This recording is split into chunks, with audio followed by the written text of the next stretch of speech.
നമ്മളിന്ന് കാന്താര 2 കാണാൻ പോവുകയാണ്. പോയിട്ട് വരാം. അപ്പോൾ ഞങ്ങൾ സിനിമ കാണാൻ വേണ്ടി പോകാൻ റെഡിയായി. ഞാനും മോളും ചേട്ടനൊക്കെ റെഡിയായി. ഞങ്ങൾ ആഹാരം കഴിച്ചിട്ടാണ് പോകുന്നത്. 10 മണിക്കായിരുന്നു ഷോ. പോയിട്ട് വരാം. ഓക്കെ. ഞങ്ങൾ അവിടെ നിന്ന് ഇറങ്ങി. ചേട്ടനും ചേച്ചിയും വെയിറ്റ് ചെയ്ത് നിന്നു. അവരിത് ഇറങ്ങാത്തുണ്ട്. പിന്നെ ഞങ്ങൾ അവിടെ നിന്ന് ഇറങ്ങി. ഫസ്റ്റ് കാണാതെയാണ് സെക്കൻഡ് കാണാൻ പോകുന്നത്. എങ്ങനെയാണെന്ന് അറിയില്ല.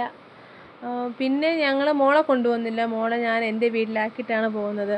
കാരണം അവളെ കൊണ്ടുപോയാൽ അവളിരിക്കത്തില്ല. അതിന് അവളവിടെ കൊണ്ടാക്കി അവളങ്ങ് വീടിനകത്ത് കയറിപ്പോയി. നമ്മൾ ആരെയും മൈൻഡ് ചെയ്തില്ല. അങ്ങ് അകത്തോട്ട് കയറിപ്പോയി. പിന്നെ ഞാൻ പിടിച്ച് വലിച്ചെടുത്തോണ്ട് വന്ന് ഞങ്ങൾക്ക് ടാറ്റയും ഉമ്മയൊക്കെ തന്നു.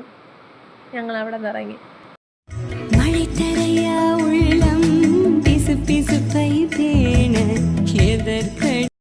സിനിമ കാണാൻ പോകുന്നത് കാട്ടാക്കട സൂര്യലയത്തിലാണ്. ഞങ്ങളത് അവിടെ എത്തി.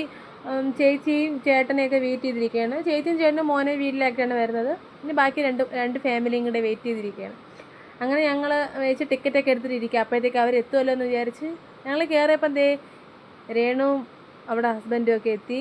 അത് കഴിഞ്ഞ് രമ്യ ചേച്ചി ഹസ്ബൻഡും ഒക്കെ എത്തി. ഞങ്ങളത് വെളിയിൽ നിന്ന് ചേട്ടന് സംസാരിക്കേണ്ട. ചേട്ടൻ മാത്രം ഫസ്റ്റ് കണ്ടില്ല. അപ്പോൾ അതിൻ്റെ കാര്യം ഇങ്ങനെ പറഞ്ഞുകൊണ്ടിരിക്കുകയാണ്. സമയപ്പോൾ നമ്മൾ എന്ത് ചെയ്തു, എല്ലാവരും അകത്ത് കയറി. ഇതുവരെ എൻ്റെ ചേച്ചി ചേട്ടൻ എത്തിയില്ല. അവരെത്തിയത് ലാസ്റ്റായിരുന്നു. അവർ 4 പേര് അപ്പുറത്തിരിക്കുന്നു, ഞങ്ങളിപ്പുറത്തായിരുന്നു. ലാസ്റ്റ് ആയപ്പോൾ അവരും എത്തി.